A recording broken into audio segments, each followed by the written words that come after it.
अथ एकादशोऽध्यायः। विश्वरूपसंदर्शनयोगः।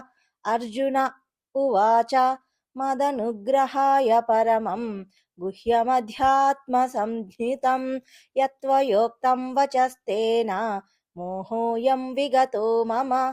भवाप्ययौ हि भूतानां श्रुतौ विस्तरशो मया त्वत्तः कमलपत्राक्ष माहात्म्यमपि चाव्ययम्। एवमेतद्यथार्थत्वम् आत्मानं परमेश्वर द्रष्टुमिच्छामि ते रूपम् ऐश्वरं पुरुषोत्तम। मन्यसे यदि तच्छक्यं मया द्रष्टुमिति प्रभो योगेश्वर ततो मे त्वं दर्शयात्मानमव्ययम्।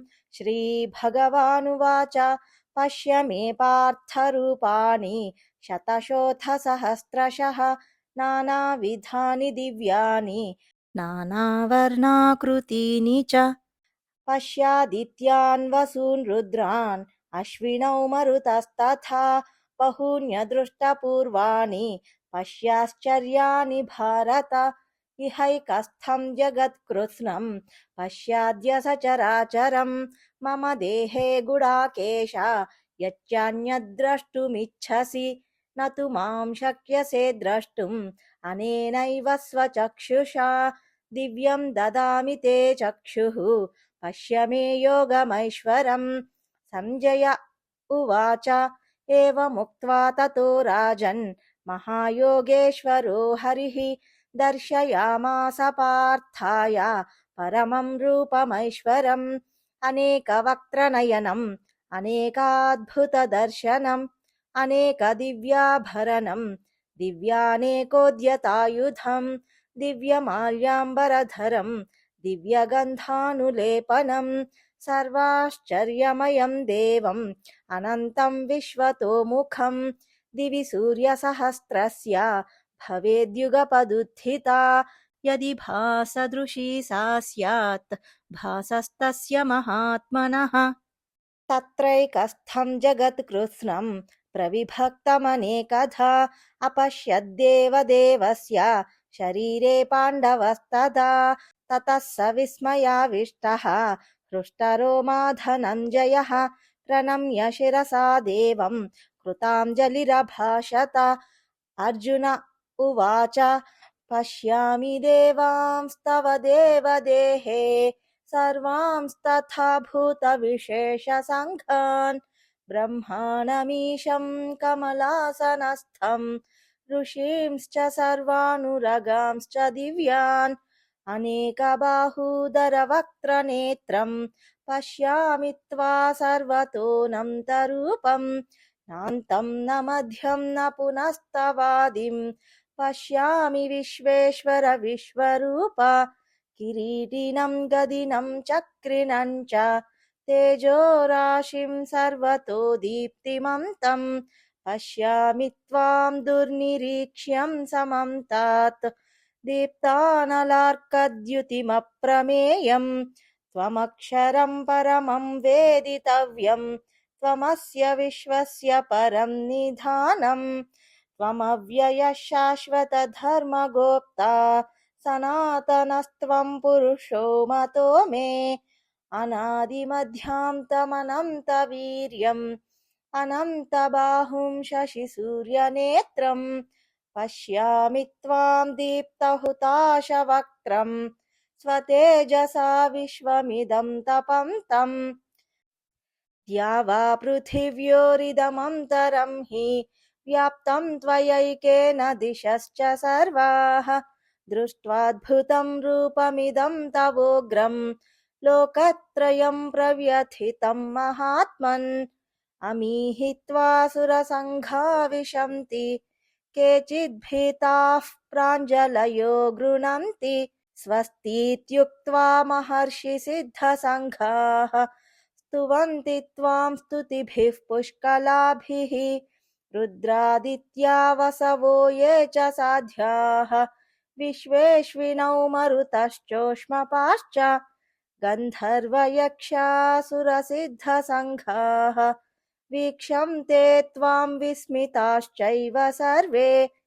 रूपं महत्ते बहुवक्त्रनेत्रं महाबाहो बहुबाहुरुपादं बहूदरं बहुदंष्ट्राकरालं दृष्ट्वा लोकाः प्रव्यथितास्तथाहम् नभस्पृशं दीप्तमनेकवर्णं व्यात्ताननं दीप्तविशालनेत्रं दृष्ट्वा हि त्वां प्रव्यथितान्तरात्मा धृतिं न विन्दामि शमं च विष्णो दंष्ट्राकरालानि च ते मुखानि दृष्ट्वैव कालानलसन्निभानि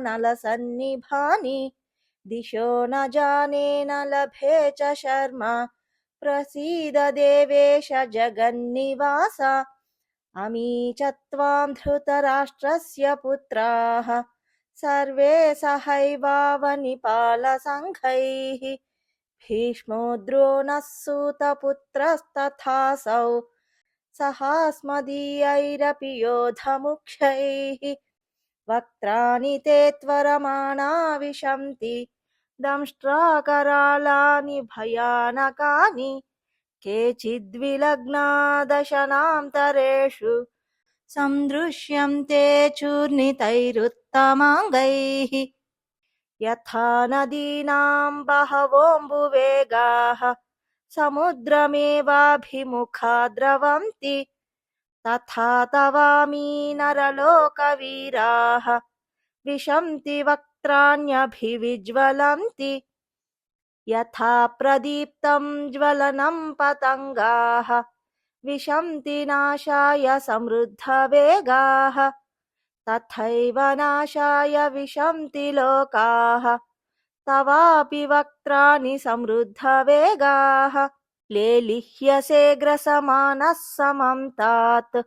लोकान् समग्रान् वदनैर्ज्वलद्भिः तेजोभिरापूर्य जगत्समग्रं भासस्तवोग्राः प्रतपन्ति विष्णो आख्याहि मे को भवानुग्ररूपः नमोऽस्तु ते देववर प्रसीद विज्ञातुमिच्छामि भवन्तमाद्यं न हि प्रजानामि तव प्रवृत्तिम् श्रीभगवानुवाच कालोऽस्मि लोकक्षयकृत् प्रवृद्धः लोकान् समाहर्तुमिह प्रवृत्तः ऋतेऽपि त्वा न भविष्यन्ति सर्वे एव स्थिताः प्रत्यनीकेषु योधाः तस्मात् त्वमुत्तिष्ठ यशो लभस्व जित्वा शत्रून् भुङ्क्ष्व राज्यं समृद्धम्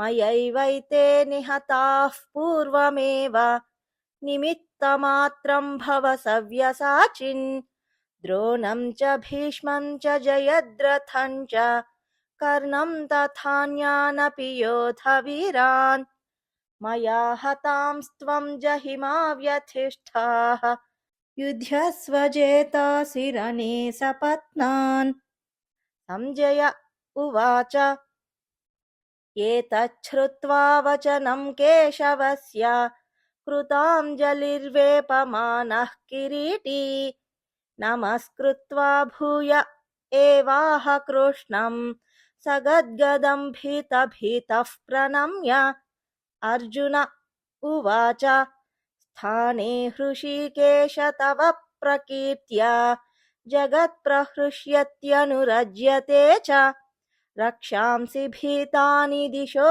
द्रवन्ति सर्वे नमस्यन्ति च सिद्धसङ्घाः कस्माच्च तेन न मेरन्महात्मन् गरीयसे ब्रह्मणोऽप्यादिकर्त्रे अनन्तदेवेश जगन्निवास त्वमक्षरं सदसत्तत्परं यत् त्वमादिदेवः पुरुषः पुराणः त्वमस्य विश्वस्य परं निधानम् वेत्तासि वेद्यं च परं च धाम त्वया ततं विश्वमनन्तरूप वायुर्यमोऽग्निर्वरुणः शशाङ्कः प्रजापतिस्त्वं प्रपितामहश्च नमो नमस्तेऽस्तु सहस्रकृत्वः पुनश्च भूयोऽपि नमो नमस्ते नमः पुरस्तादथ पृष्ठतस्ते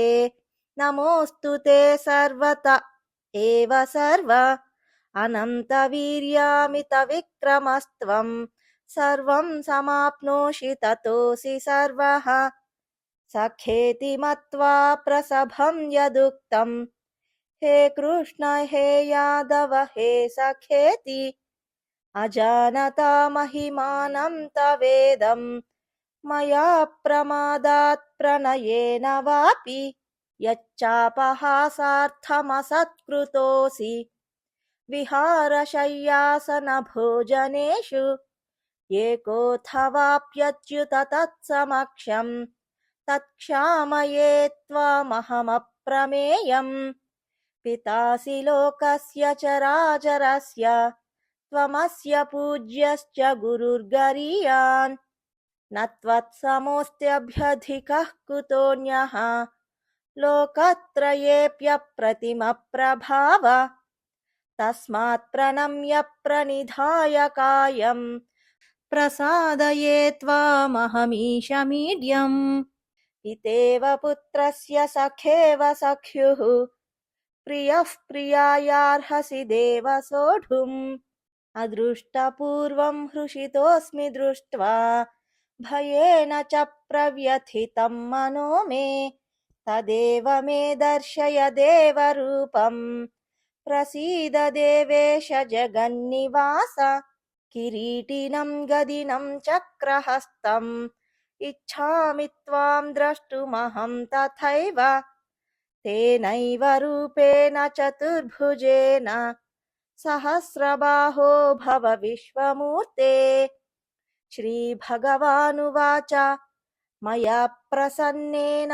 तवार्जुनेदं रूपं परं दर्शितमात्मयोगात् तेजोमयं विश्वमनन्तमाद्यं यन्मे त्वदन्येन न दृष्टपूर्वम् न वेदयज्ञाध्ययनैर्न दानैः न च क्रियाभिर्न तपोभिरुग्रैः एवं रूपः शक्य अहं नृलोके द्रष्टुं त्वदन्येन कुरु प्रवीर मा ते व्यथा मा च विमूढभावः दृष्ट्वा रूपं घोरमीदृङ्ममेदम् व्यपेतभिः प्रीतमनाः पुनस्त्वं तदेव मे रूपमिदं प्रपश्य संजय उवाच इत्यर्जुनं वासुदेवस्तथोक्त्वा स्वकं रूपं दर्शयामास